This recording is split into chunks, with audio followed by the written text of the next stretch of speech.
d'un seul homme, l'humanité tout entière a été condamnée. La vanité a régné sur l'humanité par la transgression d'un seul homme. Adam a péché et à Adam se trouvait toute la création humaine. Alors Dieu, dans sa puissance indescriptible, dans sa sagesse infiniment variée, il a élaboré un plan extraordinaire. Il a manifesté sa justice en faisant ceci.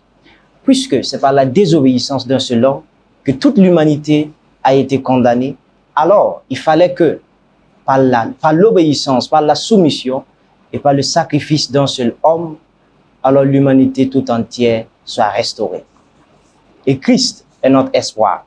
Christ est notre victoire. Christ est notre puissance. À la croix, il nous a délivrés. À la croix, il nous a rachetés. Par la croix, il a renversé les murs d'immunité qui nous séparaient séparés des promesses de Dieu.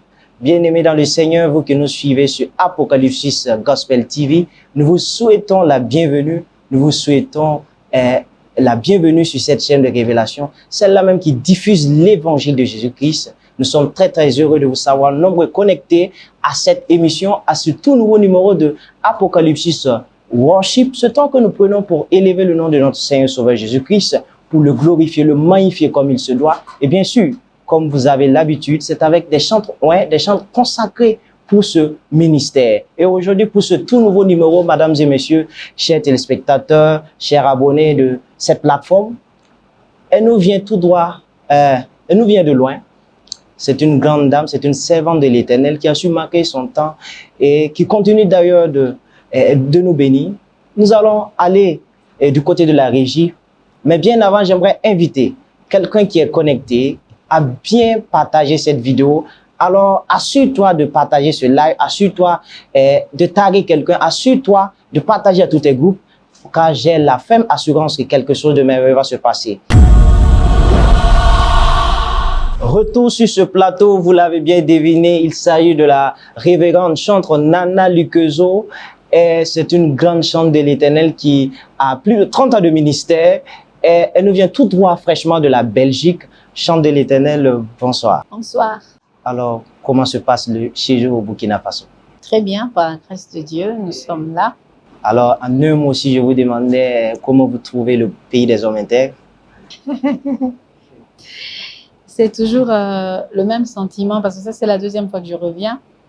Le sentiment est toujours le même. Les hommes portent bien ce titre des hommes intègres.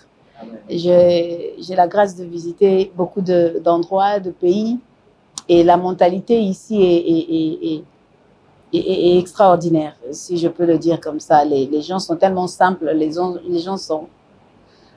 se compliquent pas la vie.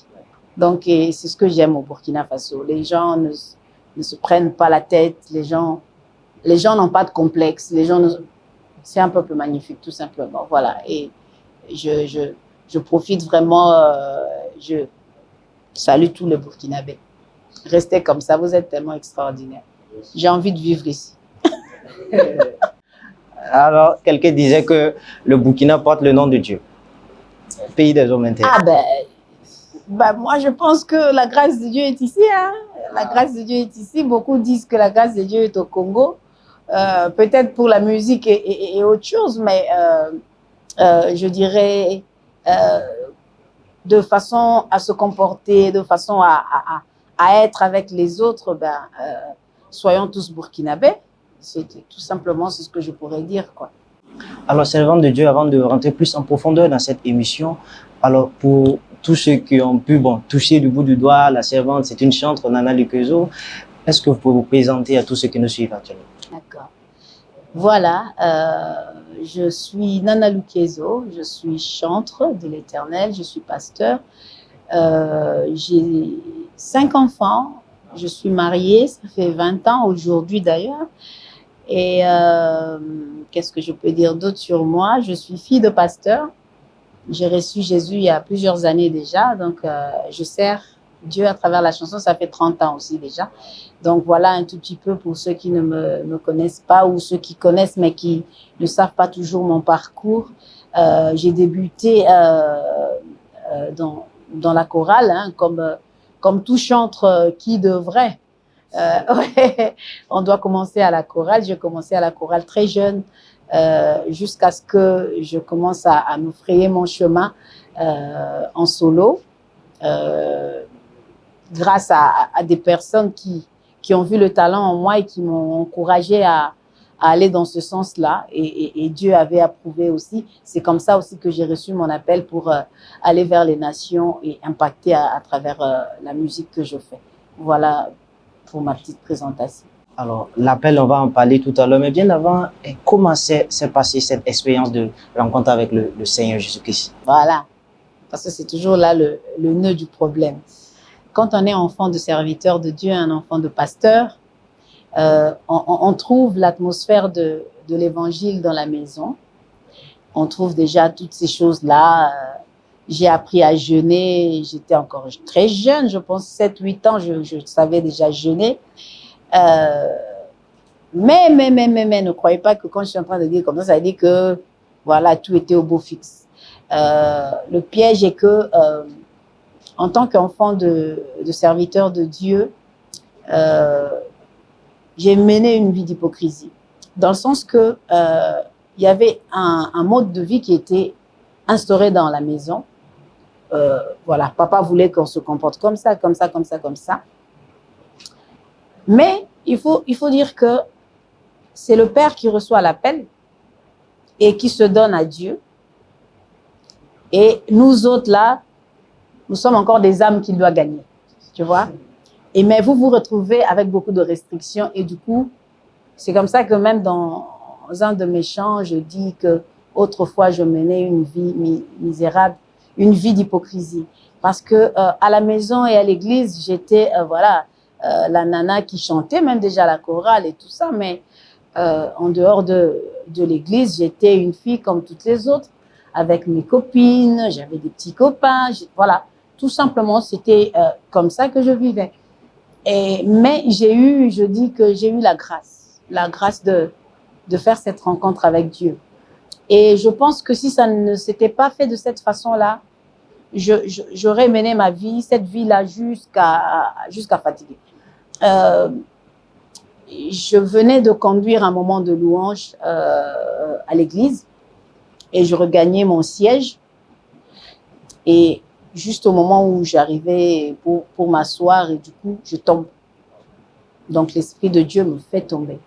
Et quand je tombe, je vois une forte lumière.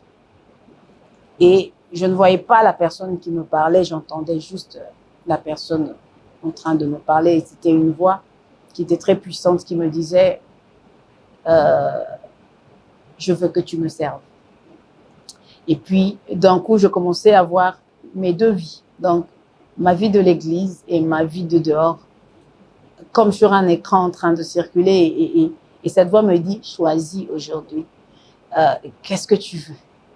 Si tu veux continuer avec cette vie, continue. Mais si tu me choisis, moi, je t'envoie vers les nations. C'est comme ça que j'ai reçu mon appel. Je t'envoie vers les nations pour chanter mes louanges et pour impacter le monde.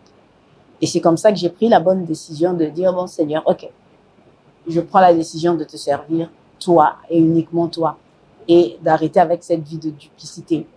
Et j'étais jeune, je pense que je devais avoir 15-16 ans. J'étais encore dans ma jeunesse, j'avais encore toutes les pulsions, tout ce que la puberté peut avoir. Je ne dirais pas, et je dis ça à chaque fois parce que on n'est pas des surhumains, d'accord? Je dis la vérité comme elle est pour que un jeune qui me suit sache qu'il peut servir Dieu dans sa jeunesse. Il m'est arrivé de tomber, mais je suis jamais restée couchée.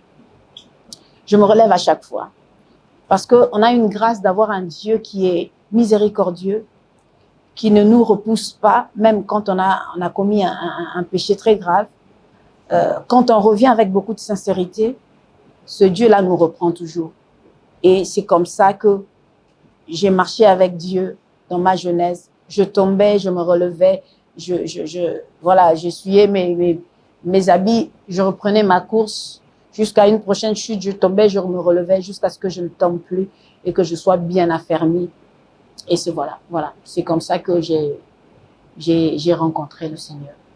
jusqu'à le servir aujourd'hui et l'aimer de tout mon cœur. Sûrement sans regret. Ah, sans regret, ouais, bien sûr que sans regret, sans regret. Tout simplement parce que le monde n'offre rien de bon. Le monde a beaucoup de choses qui éblouissent, mais la mort se cache derrière et voilà. Et c'est vraiment sans regret parce que je vis pleinement ma vie chrétienne et il y a rien qui pourrait me faire regretter.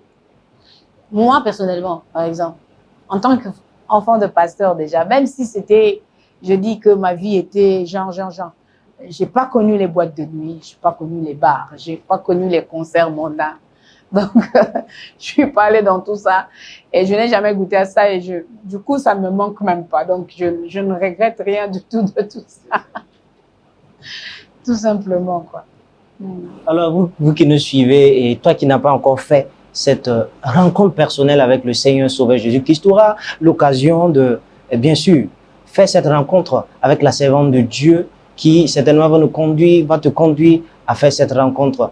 Et bien sûr, toi qui nous suis, fais l'œuvre d'un évangéliste en partageant ce live au maximum. N'oublie pas, assure-toi d'avoir partagé, assure-toi d'avoir tagué quelqu'un pour que, en tout cas, quelqu'un soit au bon moment, au bon endroit. Alors, vous le voyez très bien, servante de Dieu, on sent en tout cas la prédicatrice en vous. Ouais, même quand on fuit ça vient. Ok, gloire à Dieu. Alors, vous avez tantôt parlé expliquer comment vous avez eu cet appel pour cette rencontre avec le Seigneur Sauveur Jésus-Christ. Maintenant, à quel moment précisément ce ministère de chantre va débuter? Bon, ce ministère de chantre va débuter, on va dire, en ce moment-là, parce que ça prenait une autre tournure. Je donnais plus de sérieux maintenant à la chose que je faisais. Et je me souviens, j'étais déjà baptisée avant, parce que c'était un peu ça, le fait déjà d'être un enfant de pasteur. Il y avait tous ces cultes à la maison et tout ça, et papa qui dit tu es à l'âge de maintenant te faire baptiser. On m'a fait recevoir Jésus, j'ai accepté parce que papa voulait que j'accepte.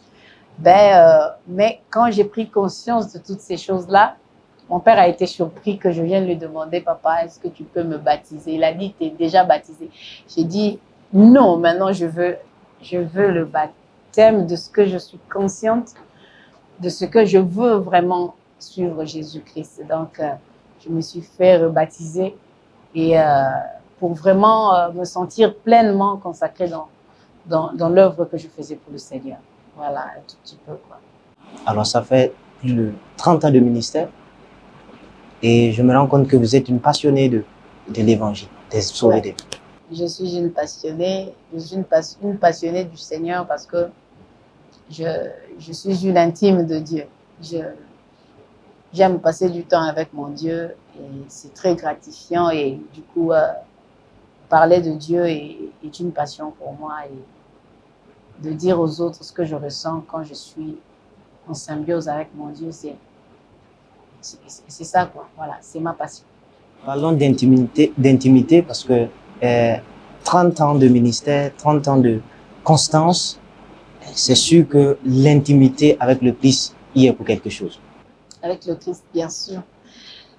C'est des moments à part. C'est des moments... Parce que beaucoup de personnes ne comprennent pas comment est-ce que tu peux impacter les autres. Cela dépend de... Comment dire ça? De la qualité de ta relation que tu as avec Dieu. D'accord? Si tu n'as pas une vraie relation personnelle avec Dieu, tu ne sauras rien donner aux autres. Parce qu'on est pas, en fait, on est censé être des canaux qui communiquent la grâce de Dieu, tu vois. Et on doit s'approvisionner à chaque fois. Et comment est-ce qu'on s'approvisionne? On s'approvisionne en s'isolant de temps en temps.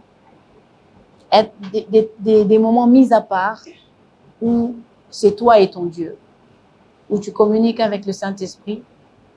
Et moi, j'aime dire que Pendant ces moments-là d'intimité, moi j'appelle ça une mise à jour. Je dis Dieu me fait une mise à jour.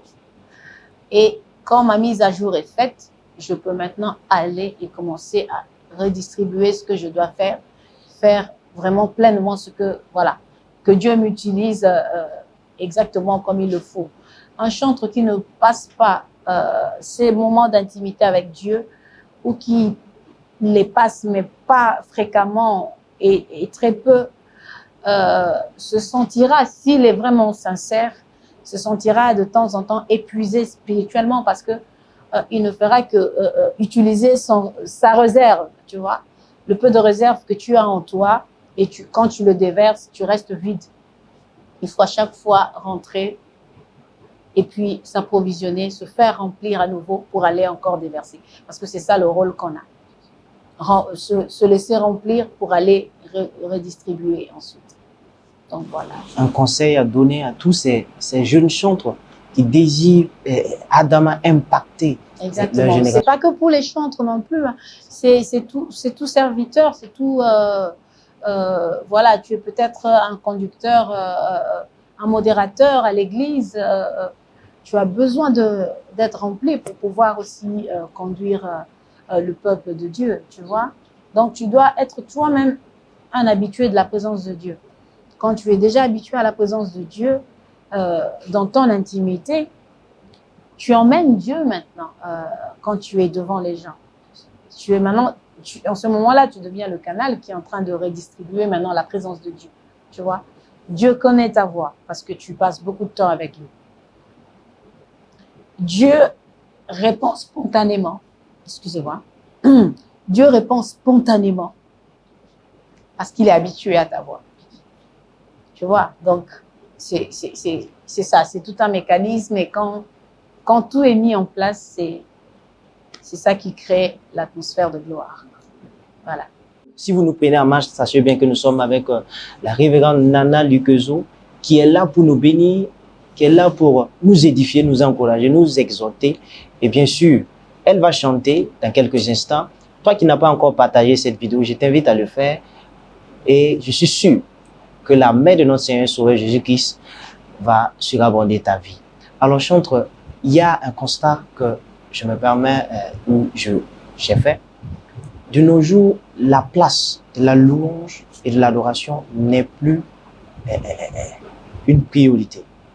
Que ce soit parce que dans la vie personnelle ou dans les communautés, les gens ont plus tendance aux jeûnes de prière, aux prédications, aux semaines de prière, etc.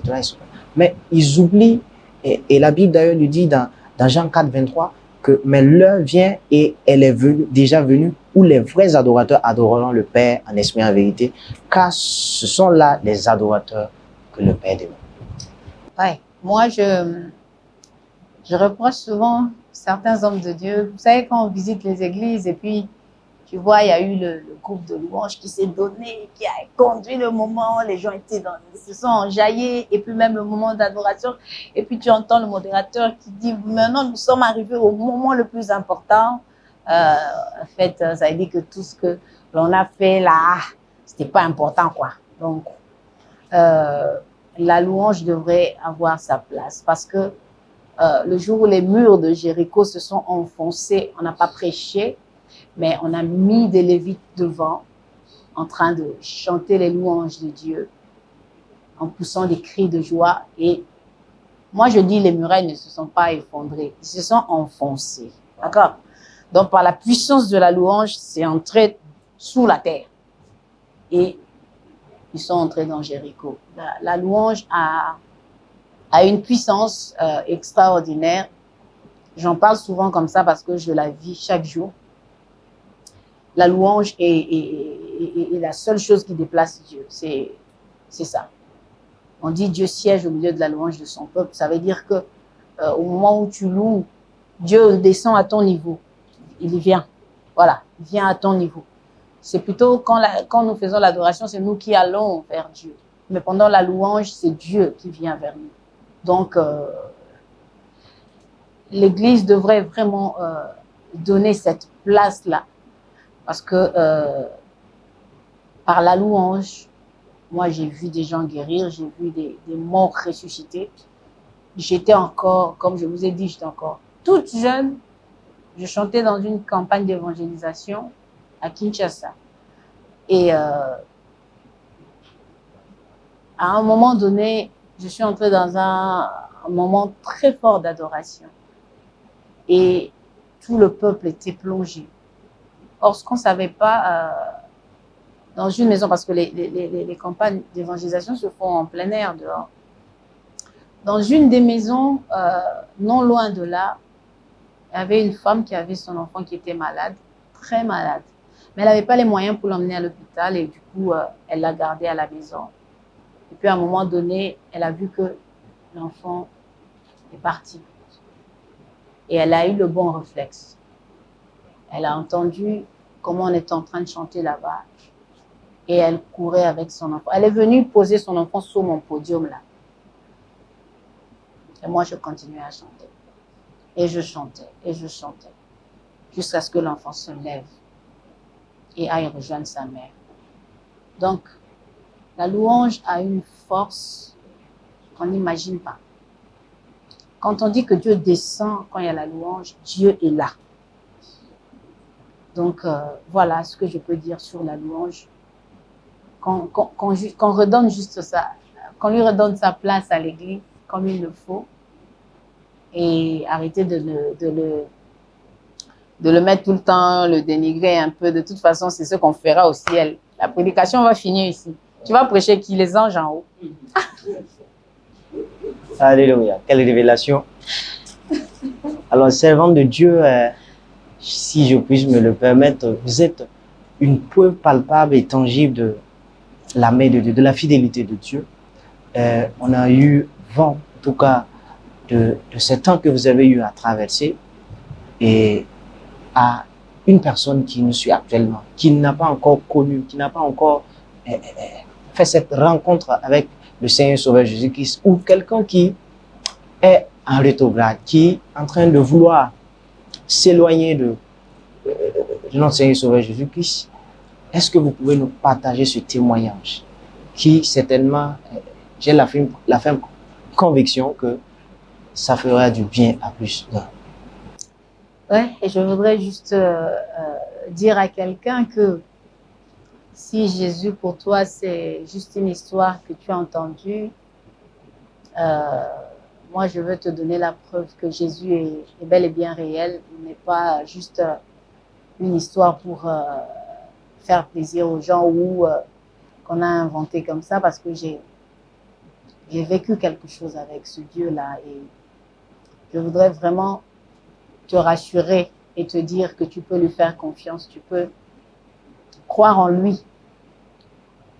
Moi, j'ai eu un accident très fort en décembre 2017 où on a eu un accident, donc le chauffeur s'est endormi au volant et on était sur l'autoroute, on roulait à une vitesse vraiment forte. Et donc, on a fait 4 tonneaux. Et moi, ma glace était baissée. Donc, du coup, j'ai été projetée à 100 mètres de là. Et donc, quand je touchais le sol, j'étais brisée. À défaut de tomber, si j'étais tombée sur la tête, je pense que je n'existerais plus. Mais j'étais brisée quand j'atteignais le sol. Et en me brisant, j'étais paralysée sur place. Donc, j'avais perdu toute motricité, toute... je ne sais pas comment dire ça. Donc, tout... Bah oui, j'étais paralysée, voilà. Il n'y avait plus aucune sensation, il n'y avait plus rien, on pouvait me toucher, je ne sentais rien. Et j'ai subi plusieurs opérations pour essayer de juste remettre au moins, voilà, certaines choses un peu en place, même s'il n'y avait pas toujours tout ce qu'il fallait pour remettre en place, parce que la plupart de mes vertèbres étaient broyées, il n'y avait rien à récupérer. Et donc, il fallait essayer de trouver vraiment un spécialiste qui pouvait permettre au moins que j'ai au moins la chance de pouvoir m'asseoir, Mais il n'y avait aucune garantie pour pouvoir se lever et pouvoir marcher à nouveau parce que les dégâts étaient trop importants. Mais j'ai vu la main de Dieu dans ma situation. J'ai vu chaque chose, comment dire ça, ressusciter dans mon corps. J'avais les nerfs qui étaient sectionnés, j'avais ma moelle épinière qui était sectionnée. Voilà. Et quand je dis, j'ai vu mes membres ressusciter parce que la paralysie, c'est quoi? La paralysie, c'est que les muscles ont perdu tout le tonus. Donc, du coup, tout s'était ramolli. On pouvait voir mes os des cuisses. Donc, ça veut dire que toute la chair s'est affaissée, a perdu de densité et on voit l'os comme ça. Et ça ne réagit plus. Donc, j'ai vu tout ça commencer à renaître, à reprendre forme parce que tout avait maigri et j'ai vu comment le volume reprenait au fur et à mesure que l'on avançait avec le Seigneur. Et je veux dire à quelqu'un que Jésus est réel. Si les médecins n'avaient pas cette solution-là pour moi, mais Dieu avait cette solution-là pour moi. Alors je veux vraiment dire à quelqu'un, si tu veux aujourd'hui donner ta vie au Seigneur, ça sera une très bonne décision que tu auras prise. Et tu ne vas jamais le regretter parce que notre Dieu est un Dieu fidèle. Ça, je le dis à chaque fois, c'est un des caractères que j'apprécie beaucoup de notre Seigneur, c'est sa fidélité.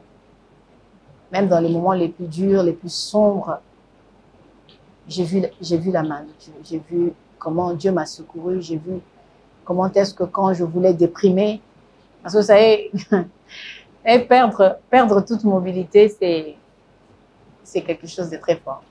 C'est dépendre totalement de tout le monde.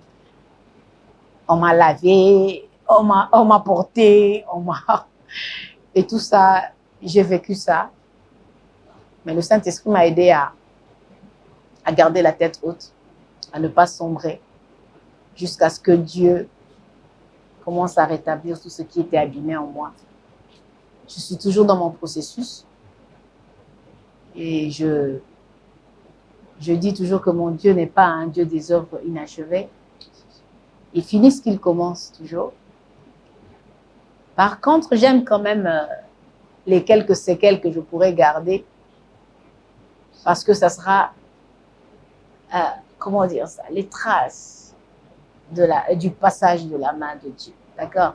Parce qu'un jour, tu me verras là, en train de marcher bien là. Tu ne croiras pas peut-être que j'avais vécu ce que j'ai vécu. J'aime bien comment je boite là, j'aime ça. Parce que quand je dis à quelqu'un que je ne pouvais pas marcher, mais que je marche maintenant parce que Jésus m'a relevé, c'est ça la preuve. Que je suis passée de quasi nul à ça. Et mon Dieu est capable de faire beaucoup de choses. Voilà ce que je peux dire à quelqu'un. Donne ta vie à Jésus, il n'est pas encore trop tard. Il te tend la main à travers ces paroles que je te dis en ce moment. Il te tend juste la main, accepte cette main-là et donne ta vie à Jésus-Christ. Alors quel témoignage, nous rendons grâce à Dieu pour ce que Dieu a fait au travers de votre vie. Et nous allons à présent vous laisser l'occasion de vous exprimer, de bénir le peuple de Dieu qui nous suit à travers ces temps de chant. Alors restez connectés car le Seigneur va agir puissamment dans votre vie. Shalom.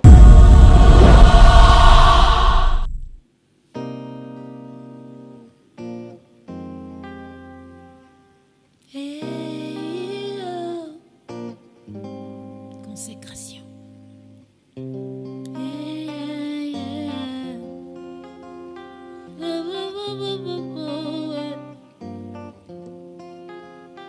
Seigneur, que tout en moi t'appartienne.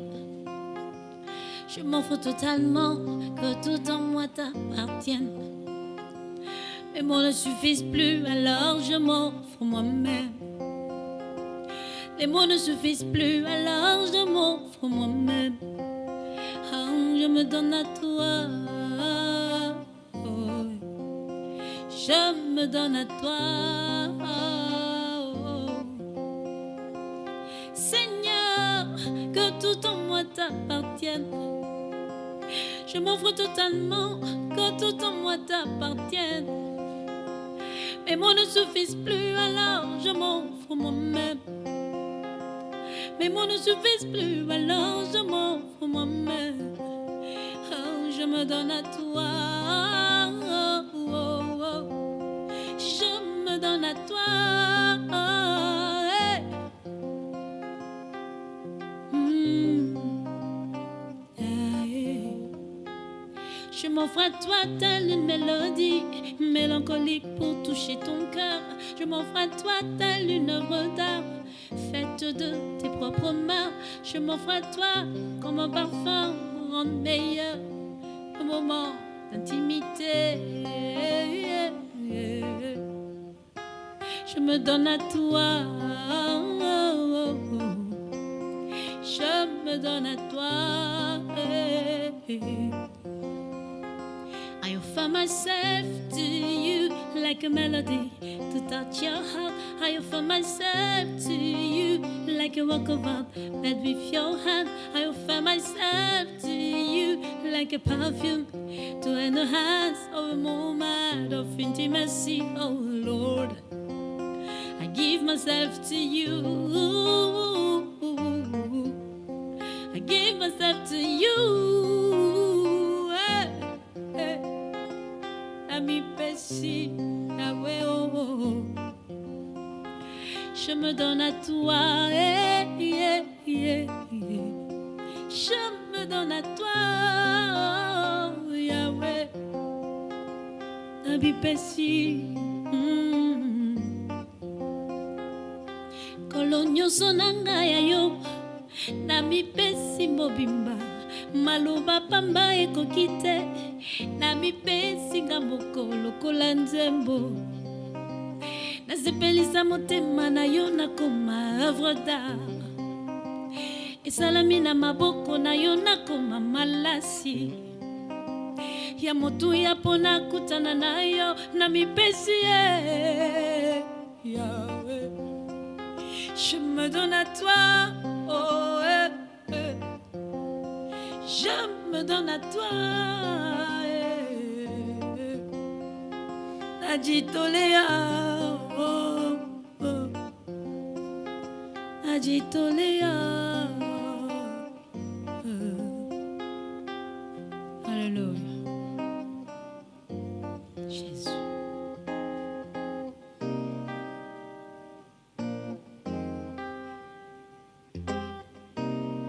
Consécration.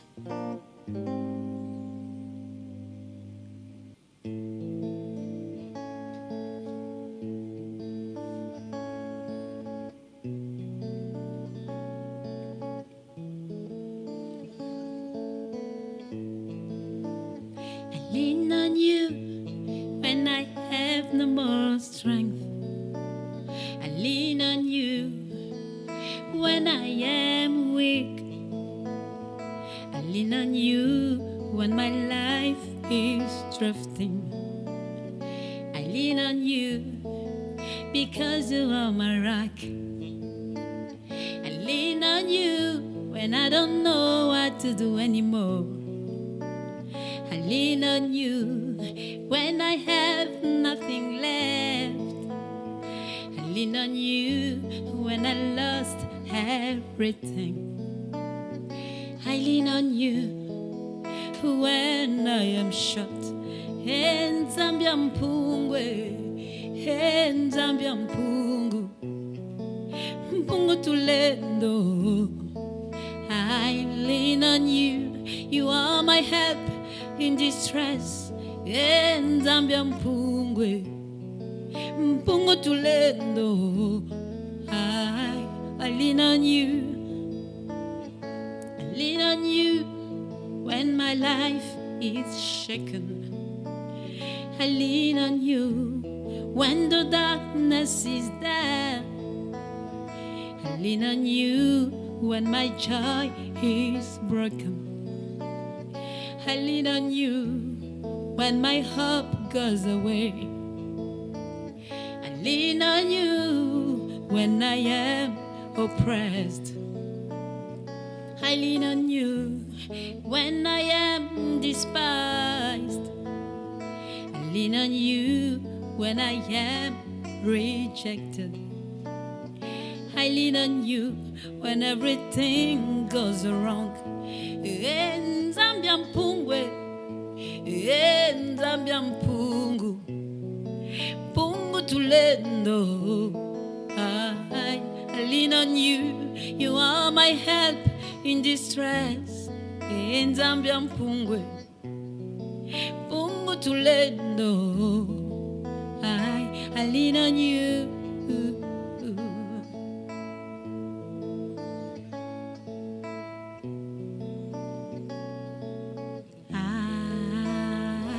I lean on you.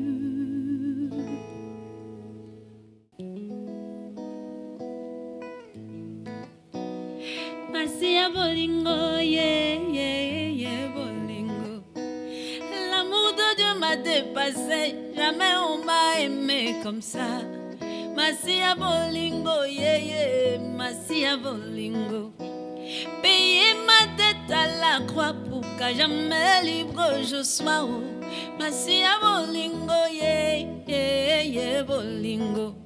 Laisse-moi te raconter ce que Jésus a fait pour moi. Laisse-moi te raconter pourquoi je le chante comme ça. Laisse-moi te raconter comment je l'ai rencontré. Autrefois je menais une vie misérable, une vie d'hypocrisie, c'était regrettable. Je croyais être heureuse, or ma vie était minable. Le jour où j'ai croisé Jésus, c'était formidable. Il ne m'a ni jugé, ni condamné, c'était incroyable. Il m'a tiré de la boue du péché, Il m'a sauvé, moi qu'on croyait irrécupérable. Masia bolingo, yeah, Masia bolingo nanga. Bolingo, yeah. L'amour de Dieu m'a dépassé, jamais on m'a aimé comme ça. Bolingo. Laissez la gloire dans le ciel, venu mourir comme un voleur. Bolingo. Il m'a béni de toutes sortes de bénédictions spirituelles dans les lieux célestes, m'ayant prédestiné dans son amour à être son enfant d'adoption par Jésus. En lui j'ai la rédemption selon la richesse de sa grâce. En lui je suis héritière. Masia bolingo, Masia bolingo, bolingo, bolingo. L'amour de Dieu m'a épaté, jamais on m'a aimé comme ça. Bolingo, bolingo. Quitter la gloire dans le ciel, venu vivre comme un mortel. Bolingo, bolingo. Laisse-moi te raconter ce que Jésus a fait pour moi. Laisse-moi te raconter pourquoi je le suis partout. Laisse-moi te raconter pourquoi je l'aime comme ça. Yes.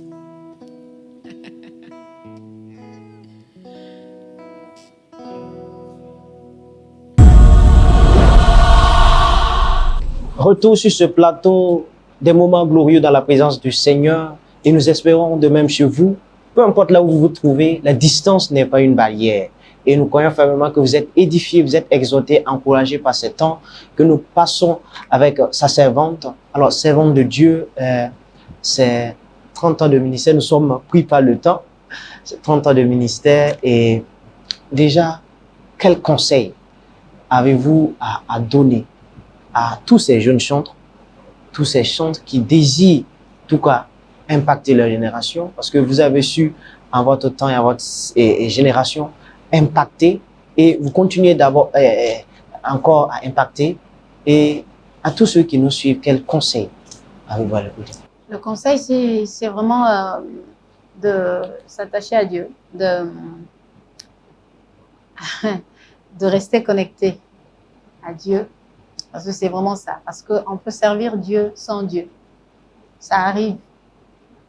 Vous pouvez avoir un moment où vous êtes tellement occupé à servir Dieu, mais vous avez oublié Dieu lui-même. Et moi, je dis ça à chaque fois que je suis tombée dans ça à un moment donné. C'est pour ça que j'aime bien tirer les oreilles. Je suis tombée dans ça. Et je pense même que mon accident, c'était vraiment un break que Dieu voulait faire exprès. Il dit, bon, ok, là tu es cloué, tu vas aller où? Je reste là. Et c'était des moments où j'ai eu maintenant le temps de beaucoup me ressourcer. Je communiquais avec Dieu tout le temps. J'avais des visites, les gens venaient me rendre visite à l'hôpital parce que j'avais fait 3 mois à l'hôpital. Mais j'avais tout le temps cette soif-là, même si c'est vrai que les visites me plaisaient, mais à un moment donné, j'avais hâte que les gens partent pour que je reste seule avec Dieu, pour pouvoir encore parler, communiquer et tout ça. Donc, il est très important de ne pas se détacher de la source. Je l'ai dit, des moments en privé, c'est très important parce que le service de Dieu peut être très prenant, mais ne néglige pas l'aspect toi et Dieu. C'est très important. Tu peux gagner des âmes pour Dieu et négliger ta vie personnelle avec Dieu. Ça serait une catastrophe pour toi. Voilà le conseil que je peux donner à tous ceux qui nous suivent. Peu importe dans quoi tu exerces à l'église, et surtout au chantre, reste connecté à la source. Parce que sinon, à un moment donné, mais tu te rendras compte. Quand tu t'es vraiment éloigné, tu t'en rendras compte. Et quand tu te rends compte de cela, s'il te plaît, retourne vite à la source pour que tu puisses faire voilà, un ministère de qualité et qui est agréable à Dieu, en fait. Voilà. Parce que nous sommes ouvriers avec Dieu.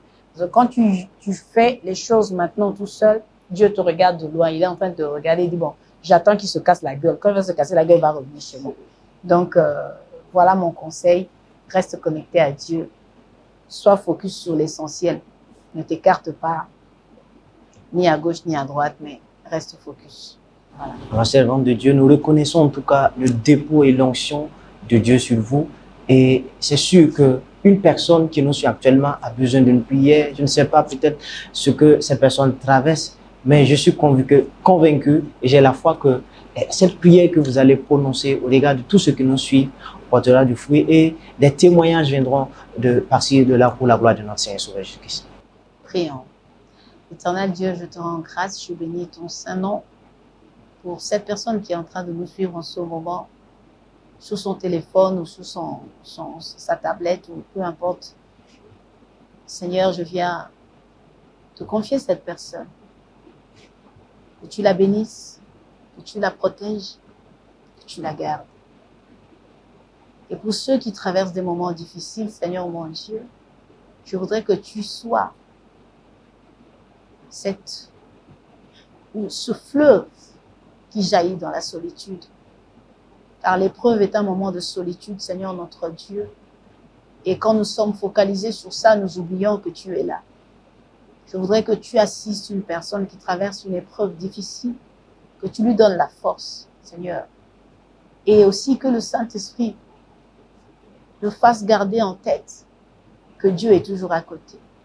Et que la Bible nous dit aucune tentation ne sera au-delà de nos forces. Et que si cela commençait à nous dépasser, Dieu a prévu le moyen de nous en sortir.